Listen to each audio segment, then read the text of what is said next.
Bem-vindo ao Disrupção, o podcast da ABRH Amazonas. Esse episódio é uma continuação do anterior. Então você que não assistiu o anterior, quer saber sobre as tendências do mercado de trabalho para 2025, essa mudança da legislação, esse início da obrigatoriedade da NR01 na questão das doenças psicossociais, quer saber um pouco mais do próximo fórum da ABRH Amazonas de Relações Trabalhistas, assiste o episódio anterior, que esse é uma continuação. Então, dando continuidade, temos aqui os nossos convidados. Ele que é diretor do CIMEN, que é o Sindicato de Metalúrgicos. Isso, né? Das indústrias metalúrgicas. Das indústrias metalúrgicas, e também a doutora Priscila Rosas, que é advogada, sócia na DDIL Advogados e também diretora na BRH Amazonas. Ambos são os coordenadores do nosso 10º Fórum de Relações Trabalhistas, com o tema Estratégias e Tendências nas Relações Trabalhistas em 2025. E esse ano, conforme nós conversamos no episódio anterior, está fervendo, né? A NR01, essas mudanças, falamos bastante sobre isso. Você pode nos acompanhar no Spotify. O Spotify, você vai pesquisar lá Disrupção. Lembra que tem um H logo depois do R. Entre o R e o U tem um H lá para você poder colocar. Além do Spotify, você pode assistir num canal do YouTube da ABRH. Então vou deixar aqui o canal. ABRH_Amazonas.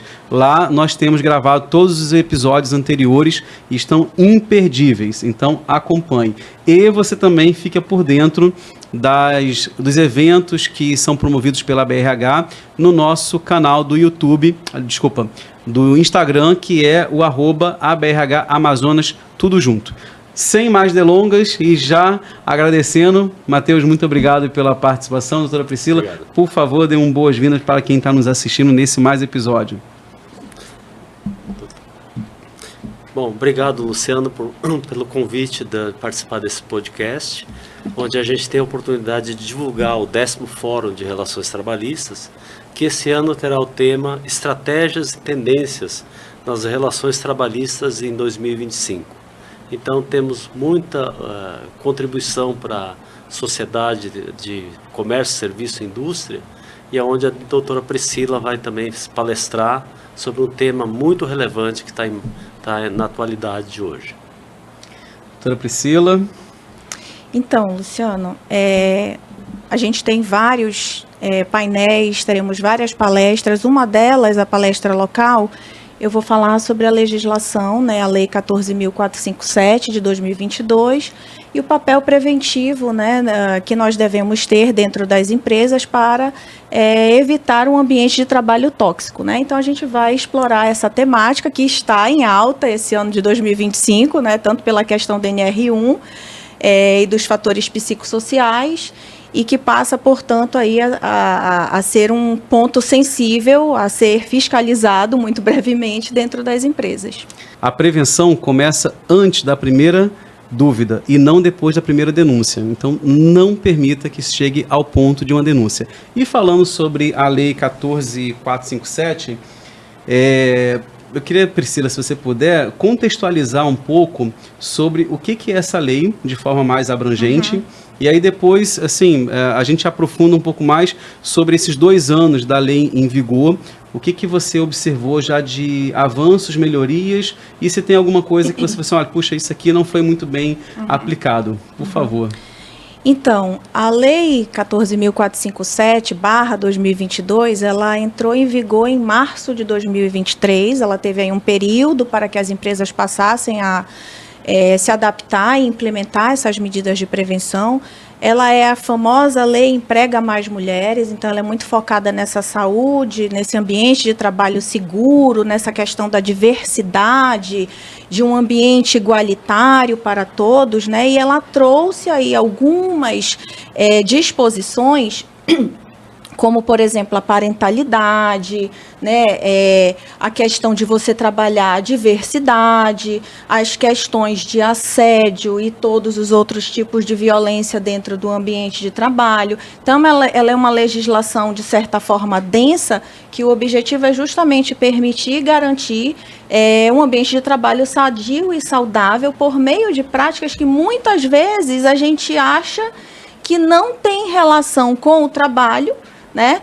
Mas que se a gente não se preocupar com elas, a gente não vai ter ali uma colaboradora ou um trabalhador de, vamos dizer assim, de corpo e alma dentro do nosso ambiente de trabalho. Então, para eu realmente ter um profissional que esteja focado em me entregar os melhores resultados, eu preciso entender quais são as particularidades, as condições daquele trabalhador, né, ou daquela trabalhadora, no caso aí da Emprega Mais Mulheres. Então, essa legislação, ela puxa essas questões relacionadas às condições de trabalho, a essas nuances do trabalho, em especial da mulher, e que as empresas passam agora a ter que se preocupar e ter uma maior flexibilidade para enxergar este outro lado que muitas vezes a gente acha que não é necessário olhar. É um problema da trabalhadora, eu não tenho nada a ver com isso, entendeu? Ela tem que estar aqui, ela tem que entregar o resultado, né? Nem sempre é assim. A gente sabe que uma coisa interfere na outra. O nosso ambiente de trabalho e a nossa vida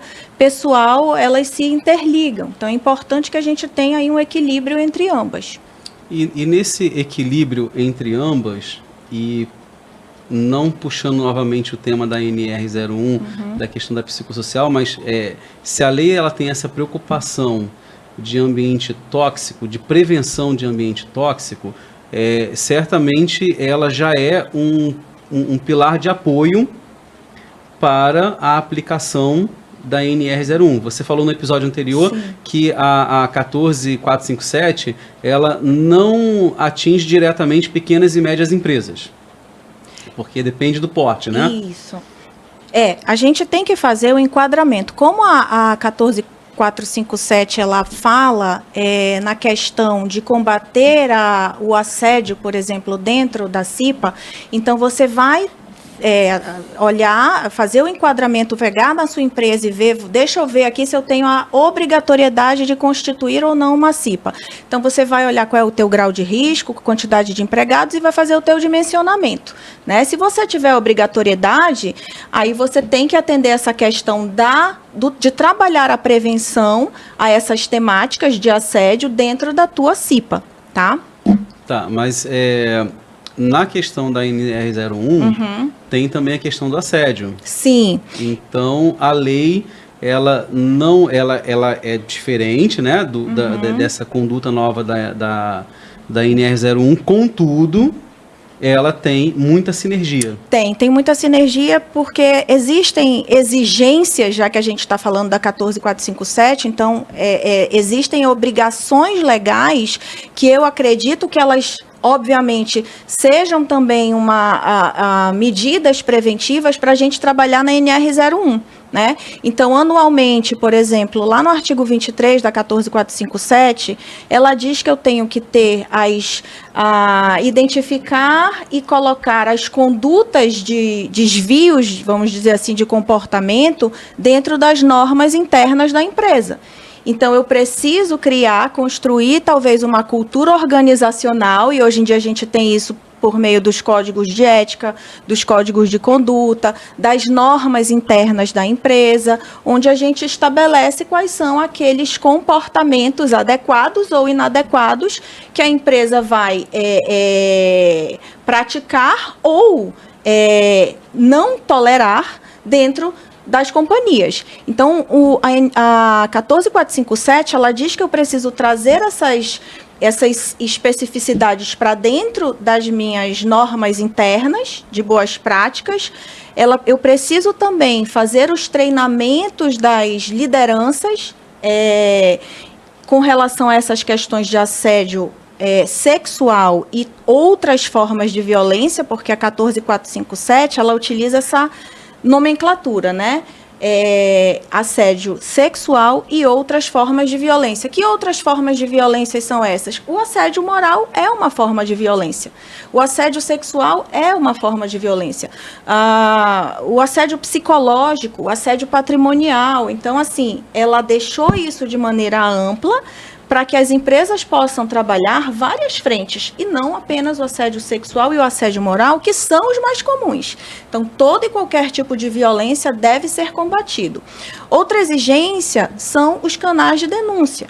Então, pela 14457, é obrigatório que as empresas tenham ferramentas ou canais pelos quais os trabalhadores possam, e aí independe de você ser homem, mulher, possam procurar a empresa e trazer situações para que possam ser investigadas. Então, é obrigatório que se construa esse procedimento, esse fluxo de recebimento, apuração, para que, eventualmente, você também possa aplicar as sanções administrativas dentro da empresa.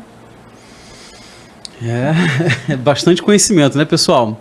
Matheus, nessa questão aí da tua visão, da tua experiência, a tua interface ali junto com as empresas, com as indústrias, como é que o setor industrial assim, tem se adaptado, recebido e aplicado essa legislação? Sentiu que houve uma dificuldade, observou, assim como a Priscila falou, dos canais de denúncia? Eu sei que, óbvio, que vocês não têm esse papel enquanto sindicato, contudo, cada mudança que envolve o sistema fabril, vocês acabam participando ali dos acordos coletivos, isso é amplamente discutido entre o patronal e o laboral. E como é que você observou essa aplicabilidade dessa lei dentro das empresas que estão ligados aí ao CIMEN? Já evoluiu bastante a conscientização das empresas em termos desse atendimento. E uma boa prática que a gente tem visto nas empresas que tiveram sucesso nessa área foi onde o número 1 da hierarquia vai até o chão de fábrica ou até o menor nível de produção para saber o que está acontecendo. Porque muitas vezes ele está lá na sala e a informação que chega a ele é filtrada. Então ele só recebe notícias boas.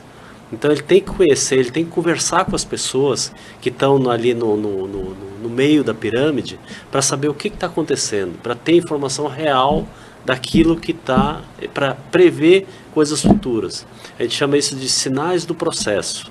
Se ele colher alguma informação lá que não está indo bem, é algo que ele tem que fazer um plano de ação e verificar se é treinamento, se é job rotation das pessoas que estão lá, ou de alguma forma ele tem que agir para não deixar aquilo se acumular e virar uma bola de neve.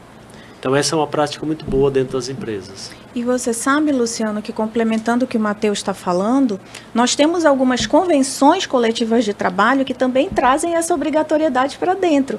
Então elas recomendam essas palestras e assim, você vê que é algo para realmente reforçar esse tema, que atualmente é o tema mais sensível, que está fervendo aí dentro das empresas, como você falou, mas dentro das próprias convenções coletivas, de algumas delas, a gente já observa esse tema vindo para dentro da negociação coletiva.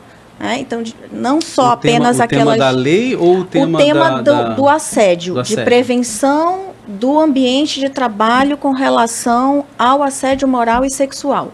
Nós temos convenções coletivas aqui no nosso estado, do Amazonas, que tem essas cláusulas, né, de necessidade de combater o assédio moral e sexual dentro das organizações. Não seria assim, desculpa a ignorância, redundância? Porque eu tenho uma lei que me traz isso, e aí eu trago para um acordo coletivo. Ou, na verdade, nessa discussão de acordo, ele traz assim um acordo entre laboral e patronal para poder colocar em prática, de fato, algumas ações. Como é que funciona esses acordos coletivos? Eu penso que não é redundância, pode parecer redundância, mas na minha visão, existem situações em que a convenção coletiva ou o acordo coletivo, eles podem reforçar a própria legislação, tá? E quem pode, na verdade, legislar sobre esse tema de saúde e segurança do trabalho, enfim, eles não podem, então, assim, o que eles podem é reforçar essa temática. Então, eu não vejo uma redundância, eu acho que realmente eles fazem um trabalho ali em prol do trabalhador, de buscar reforçar a legislação. Então, é muito comum que você tenha, às vezes, até dispositivos da própria CLT ou da própria lei infraconstitucional dentro das convenções coletivas. Sim. Um copiar e colar para que aquilo seja reforçado. E aí você sabe que quando isso vem para dentro da negociação coletiva, para dentro da norma coletiva, ela passa a ter um peso muito maior, às vezes, do que a própria legislação em determinados eventos, né? Entendi. E falando um pouco mais, Priscila, são 2 anos, né? 3 anos, né? Março de 22 anos. 2 anos. 3 anos. 3 anos. 3 anos. 3 anos.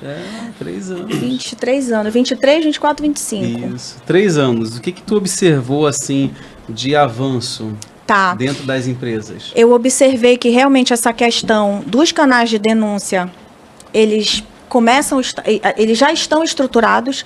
Então, algo que no passado as empresas tinham receio em implementar, hoje é bastante comum. Então, as grandes empresas, acho até que as empresas de médio porte também já têm.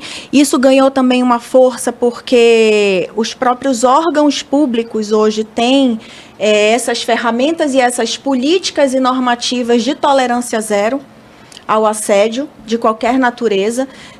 Então, ganhou uma força muito grande. Então, canais de denúncia implementados. Os treinamentos das gestões, das lideranças, é outro ponto também que eu vejo que recorrentemente as empresas buscam, tá, no mercado.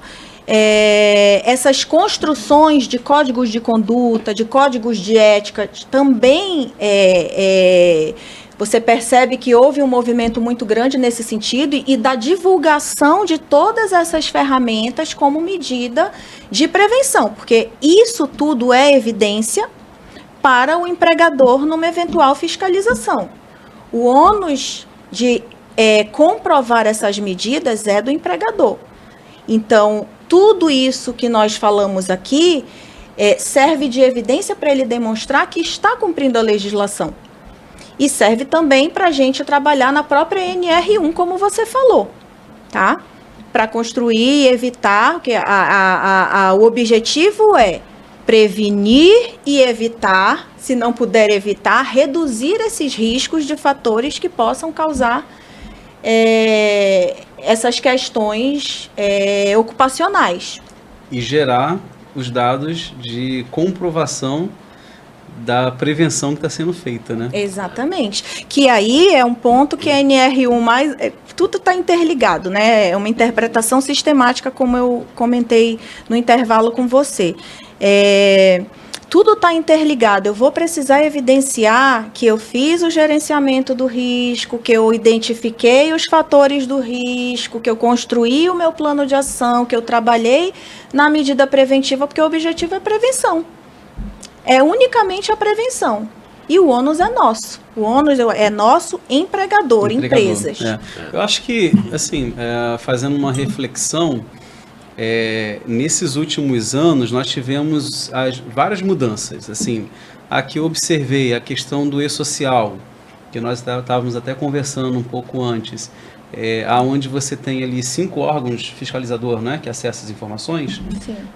Então você tem a questão aí do e-social. Você tem agora essa questão da NR01, que abrange a todas as empresas e traz um olhar mais humanizado. Você falou sobre a questão do 01 da empresa, né? O 01 a nível industrial, ir lá para o chão de fábrica e ouvir. Né? Isso daí, para algumas empresas, é uma mudança de cultura. Que ele tem que sair de uma zona de conforto de só receber informação e olhar para a empresa como um todo. Né? E na minha visão, assim, essas mudanças, elas trazem chacoalha um pouco ali o ambiente de trabalho, né? Porque o ônus da prova é do empregador.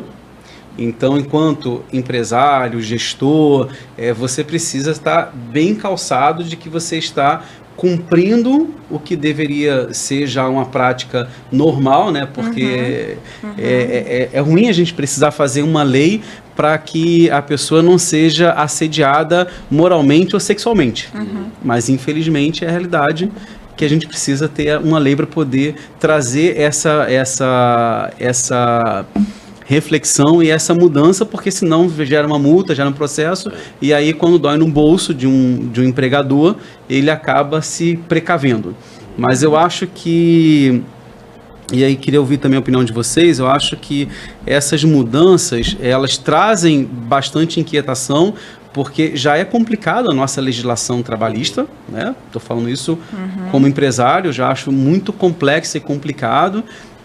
Você não tem muita margem para algumas negociações com o colaborador, porque é uma legislação assim, extremamente rígida, e qualquer mudança, se não for bem assim, ajustada, e é muito importante nesse momento quem te assessora no teu escritório de contabilidade, de jurídico, ocupacional, acho que essas consultorias para quem está isso de forma externa, eu acho que precisaria se falar um pouco mais.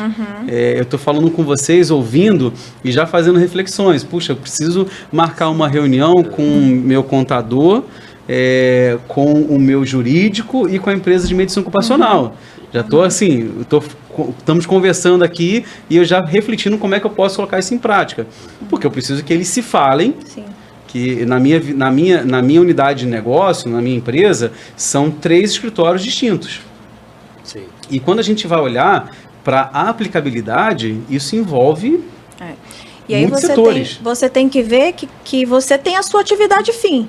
Então, isso tudo está ao redor. Você tem uma legislação toda para ser atendida, mas você tem o seu negócio como atividade principal, que é o ponto principal, é a tua subsistência. É a subsistência do negócio em si que também vai fomentar o emprego para essas pessoas. Então, você tem que garantir que isso funcione, né?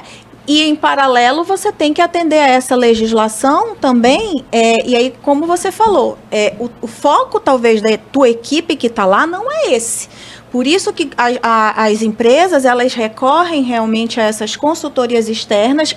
Tem muitas que fazem várias medidas internamente. Então, o pessoal trabalha muito essas questões na CIPAT, né, que é a Semana Interna de Prevenção de Acidentes de Trabalho. As empresas que têm essa obrigatoriedade trabalham na CIPAT.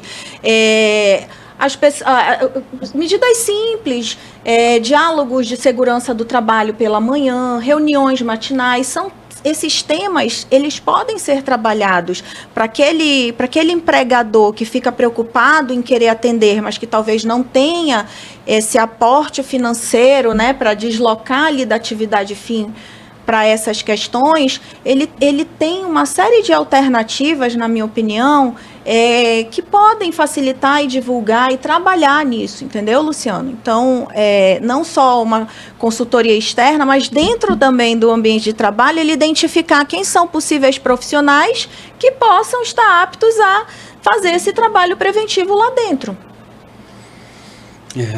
Bastante reflexão, hein? Não é?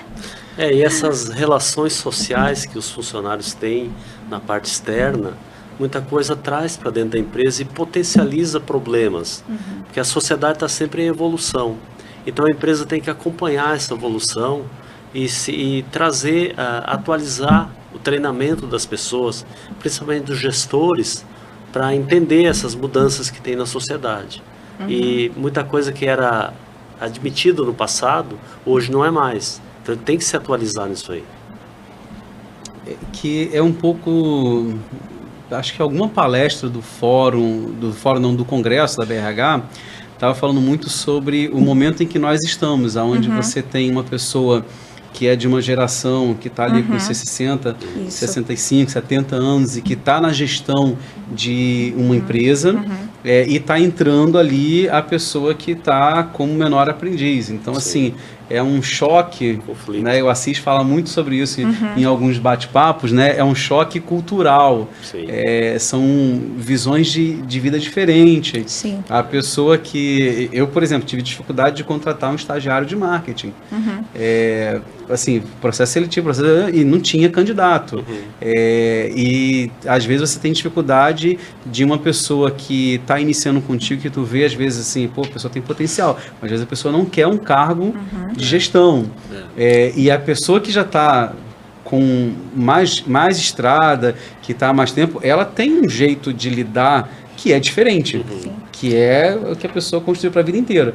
Então você precisa também trabalhar a questão cultural dentro da empresa para poder a pessoa, opa, calma aí que eu não posso mais tirar uma brincadeira que antes era visto como uma brincadeira e hoje não mais. Exatamente. Né? Exatamente. E aí, ou seja, eu acho que essa reflexão... Por isso que as palestras, elas são importantes, porque elas dão essa visão para todos os colaboradores do que pode e do que não pode, porque às vezes é tão óbvio, mas a gente vê que ainda acontece, né? Então, se o papel do empregador é atender a legislação, eu preciso garantir que isso seja feito. E a única forma que eu tenho é de trabalhar isso dentro do ambiente de trabalho. Então, quando você vai para dentro das empresas para falar, gente, isso aqui não pode, isso aqui pode, isso não pode, se acontecer, se vocês fizerem, pode acontecer isso. É importante. Existe até um livro que diz assim, o óbvio também deve ser dito. Então, essas questões, elas devem ser faladas, os exemplos, né, trazidos para que fique claro que antes questões que na cabeça deles seja algo normal, natural, pode trazer consequências internamente. Porque você faz uma brincadeira, mas o colaborador que recebe não necessariamente vai, né, na cabeça dele aquilo tem gente que não gosta, então tem N situações de desdobramentos, e a gente vê isso muito nos processos trabalhistas. Na hora que a gente recebe essas questões de processos trabalhistas, você vê muito, está crescendo também.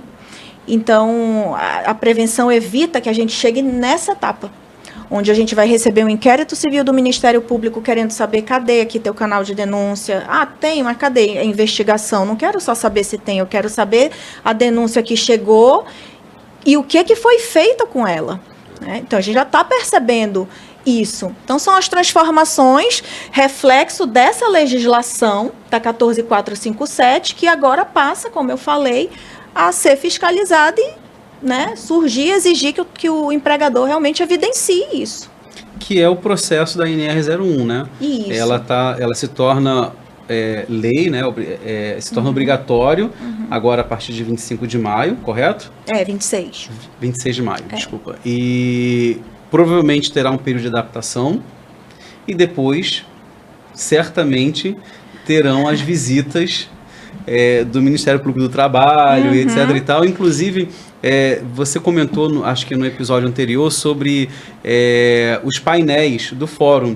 E teve um painel, que acho que é o primeiro painel do Fórum de Relações Trabalhistas, que vai ter a presença de um representante do Ministério Público do Trabalho, né, Matheus? Sim, da superintendente do trabalho local. Superintendente. Então, é muito importante nós buscarmos esse conhecimento.